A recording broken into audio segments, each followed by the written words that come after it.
Tutto pronto per la terza corsa, una prova per Puledri, non vincitori di 2000 euro nella carriera. Sono in 10 al via, all'1 Enea BF Salvatore Valentino, 2 Eufobia Marco Stefani, 3 Eugenio RL Paolo Leoni, 4 El Fuego Font Andrea Farolfi, 5 Eroico Gams Pietro Gubellini, 6 Evil Sonic Enrico Bellei, in seconda fila 7 Esther Light Sandro Miraglia, 8 Elce dei Greppi Enrico Montagna, 9 Elomar Gabriele Ballotta, 10 Eroica BF Giuseppe De Filippis. La macchina inizia a prendere velocità e li va a lasciare con la velocità da parte di El Fuego Font e di Eufobia, che vanno primo e secondo, poi Eugenio RL con a destra Eroico Gams, quindi Elche dei Greppi partita bene alla seconda fila, Numero sbaglia 2, Eufobia, che era seconda allo steccato.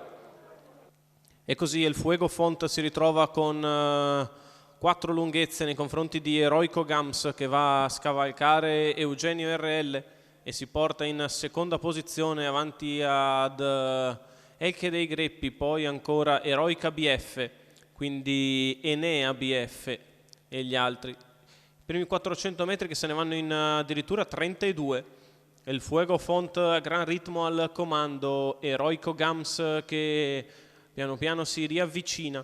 Poi sempre Eugenio RL in terza posizione a precedere Elche dei Greppi e quindi Eroica BF. Quando siamo davanti alle tribune, El Fuego Font si mantiene in gran vantaggio su Eroico Gams, poi sempre Eugenio RL, la metà gara in 1-1,5. Numero 7 Esther Light squalificato. Mentre sbaglia numero Evil 6 Sonic. Evil Sonic squalificato. E così El Fuego Font si va a portare verso il primo chilometro, che passa in 1.17.1, e Il Fuego Font in vantaggio su Eroico Gams, quindi Eugenio RL, Elche dei Greppi, poi Eroica BF a 400 metri dalla conclusione.